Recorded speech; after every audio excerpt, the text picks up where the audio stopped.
Assalamualaikum teman-teman, bagaimana kabarnya? Semoga kalian dalam keadaan sehat dan tidak kurang suatu apapun. Kali ini Ringkas Movie akan merangkum film India berbahasa Tamil yang berjudul Toli Prema, atau yang artinya Cinta Pertama, yang dirilis pada tahun 2018 yang diperankan oleh Varun Tej dan Rasikana serta beberapa artis yang lainnya. Ceritanya mengikuti kehidupan seorang pria bernama Aditya yang tidak memiliki apapun untuk diharapkan dalam hidupnya, sampai kemudian Farsa datang. Sebuah kasus klasik cinta pada pandangan pertama tetapi berumur pendek. Tapi dari tampaknya ini tidak akan menjadi kisah cinta yang mudah karena mereka harus menghadapi rintangan yang rumit. Tagline yang menggarisbawahi film ini adalah, kenangan baik ataupun buruk, tetap mereka ingat bersama. Dan inilah kisah selengkapnya.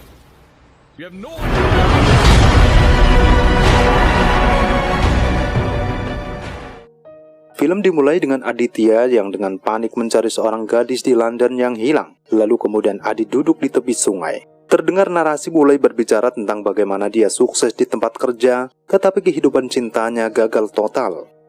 Scene flashback diperlihatkan di mana Adi merencanakan lelucon balas dendam dengan teman-temannya kepada profesor kampusnya. Karena kesombongannya yang sering menghukumnya, ini dilakukan agar tidak ada korban mahasiswa lain.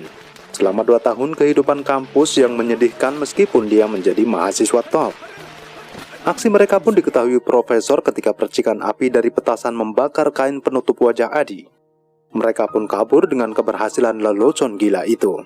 Dia melarikan diri setelah lelucon yang berhasil dan langsung menuju ke stasiun kereta api untuk berangkat ke Hyderabad.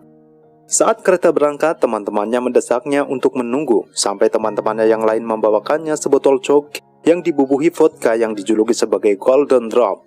Ketika kereta mulai berangkat, teman-temannya menghasutnya dengan mengatakan bahwa dia tidak memiliki keberuntungan untuk meminum tetesan emas terakhir di Vizag yang ditanggapi Adi sebagai challenge accepted.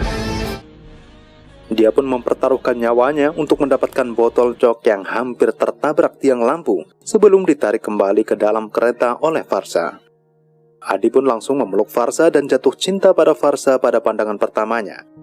Tak lama kemudian ia mendapat panggilan dari temannya. Temannya berkata, "Kau hampir mati karena Coca-Cola. Kenapa membahayakan dirimu sendiri demi tantangan?" Perlu diketahui, Adi ini akan menjadikan sesuatu yang menurut orang lain mustahil sebagai tantangan baginya. Tetapi kali ini ia beruntung karena sebab inilah dia diselamatkan gadis cantik yang menurutnya seperti berlian.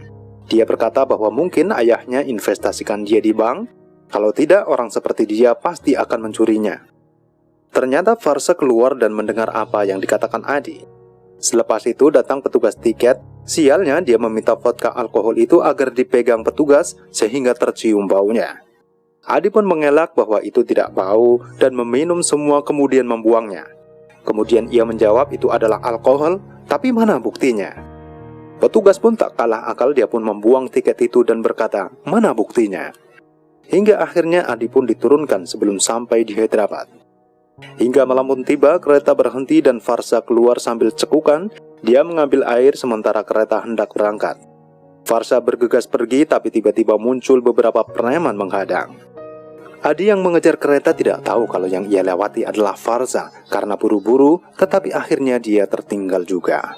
Farsa meminta Adi agar dia melindunginya, tetapi para preman justru membuat Adi merasa tertantang. Karena mereka banyak sementara Adi sendirian. Akhirnya keluar lagi kalimat itu. "Ya, ku terima tantangan." Sayang sekali para preman ini bukanlah lawan yang berat, sehingga mereka semua mudah sekali dikalahkan. Tinggal satu lagi ketua preman yang dibentur-benturkan oleh Adi berkali-kali. Untungnya Farsa meminta Adi untuk menghentikannya. Dari sinilah mereka akhirnya terjebak berdua karena sama-sama tertinggal kereta. Terpaksa mereka berdua harus menunggu kereta berikutnya. Adi berkata kenapa tidak berterima kasih karena telah menyelamatkannya. Farsa menjawab, "Aku pun menyelamatkanmu di kereta, kau pun tak berterima kasih." Lalu Adi pun berterima kasih, lalu Farsa menyebutkan namanya. Dari sini mereka berdua pelan-pelan mulai dekat meskipun awalnya Farsa merasa tidak nyaman karena selalu ditanya ini dan itu.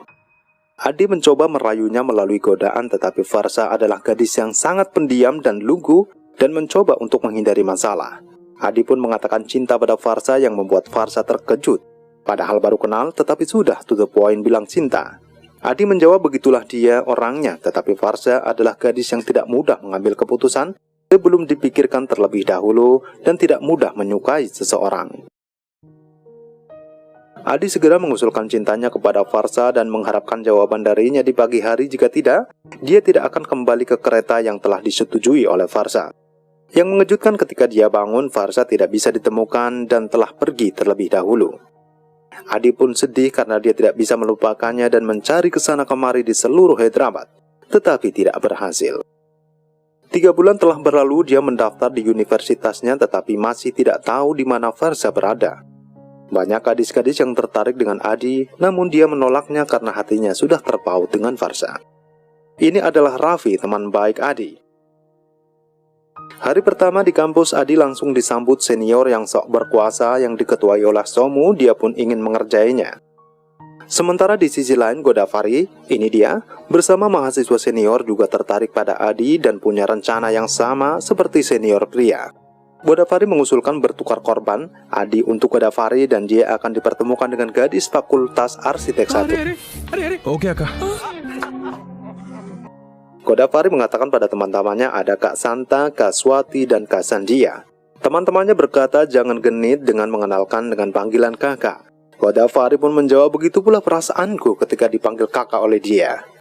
Mereka berkata bahwa ini kampus, di sini hanya ada teman, tidak ada kakak. Adi memanggil semua gadis dengan kakak, tetapi tidak dengan satu gadis yang pernah dia temui di kereta. Tapi dia telah kehilangannya. Mereka berkata, setidaknya dia tahu identitasnya. Yang dia tahu hanya nama dan kotanya. Namanya Farsha dan kotanya Hyderabad. Mendengar ini, mereka berbisik-bisik. Karena ada mahasiswi bernama Farsha, lalu Adi menceritakan ciri-cirinya.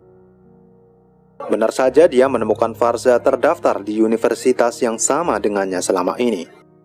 Sesaat ketika Farsha dirayu Somu, Adi datang dan berkata, kau datang laksana mimpiku. Kau pun pergi saat ku bermimpi. Akhirnya kini kau muncul di hadapanku. Entah ini nyata atau mimpi. Jika ini nyata, terimalah bunga ini. Dan jika ini mimpi, bangunkan aku dari mimpiku. Mahasiswa pun bersorak. Adi berkata, aku kenal dia dan jangan marah. Somu berkata, jangan ngobrol dengannya. Adi tetap ingin ngobrol dengannya. Somu pun berkata, jangan ngobrol. Adi malah menjawab, ku terima tantangan.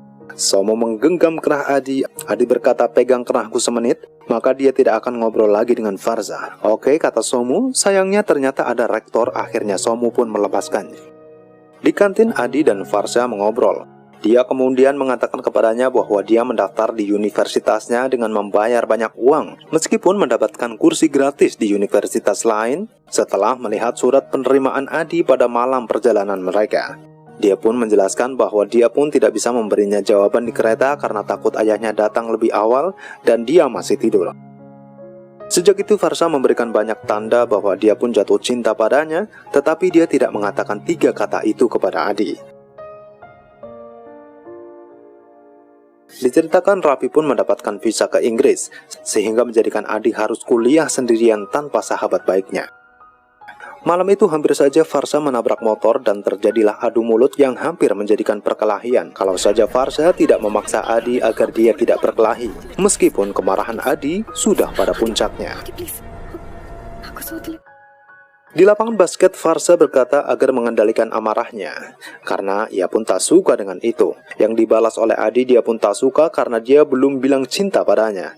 Padahal tanda-tanda itu sudah jelas, hanya Adi tetap ingin mendengar kata itu dari mulut Farsha.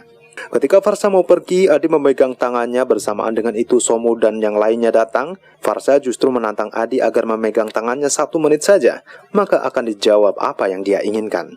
Tentu saja Adi tidak akan melepaskannya meskipun Farsha memaksa. Sampai suatu hari ketika Somu memaksa Farsha untuk memakaikan gelang tangan kakak untuk Adi. Jika gelang itu dipakaikan pada Adi, maka Adi akan menjadi kakak untuk Farsha dan Farsha menolak.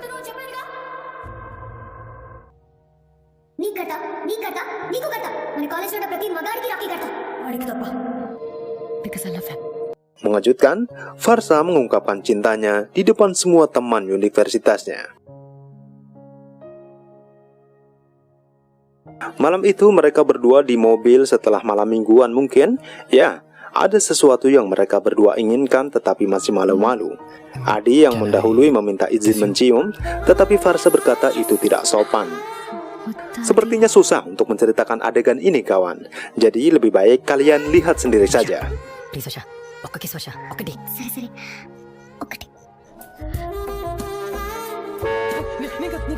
It's okay, it's okay. It's okay, it's okay. Pagi pun tiba, Adi datang ke kampus dengan membawa hadiah ultah untuk Farsha.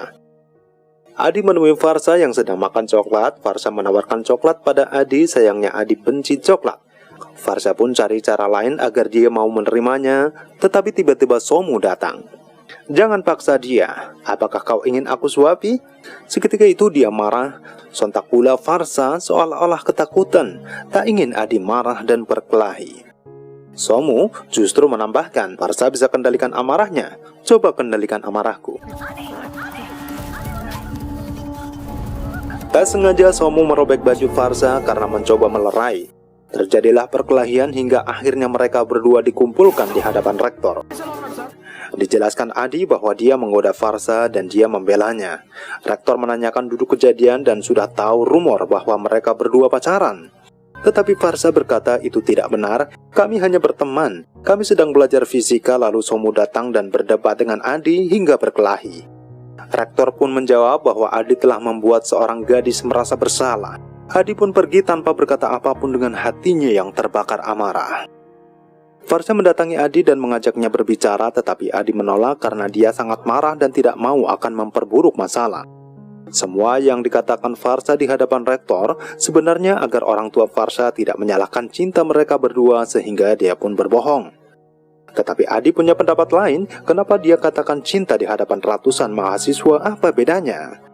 Dua pribadi yang rumit, satu bertindak tanpa berpikir, satunya lagi bertindak terlalu takut menghadapi apa yang bakal terjadi. Adi pun merasa dia membelanya namun tidak dihargai, sampai Adi mengeluarkan kata-kata yang sangat menyakitkan. Terkutuklah kau. Pada akhirnya mereka pun berpisah dengan memendam kebencian dan kemarahan yang mendalam. 6 tahun telah berlalu dan Aditya telah pindah ke London untuk gelar masternya. Dia adalah siswa yang sukses yang memuncaki universitasnya. Tetapi dia tidak dapat melupakan Farsha, karena itu dia terus menolak gadis manapun yang tertarik kepadanya. Seakan-akan sudah takdirnya, Farsha dan Adi bertemu kembali di tempat kerja barunya saat Farsha diperkenalkan sebagai atasannya.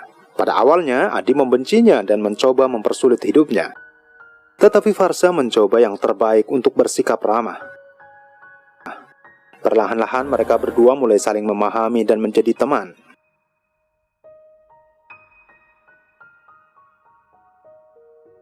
Farsha mengungkapkan kepada temannya bahwa dia masih mencintai Adi dan tahu bahwa Adi pun masih mencintainya, sebagai orang yang berpura-pura marah tetapi sangat mencintainya.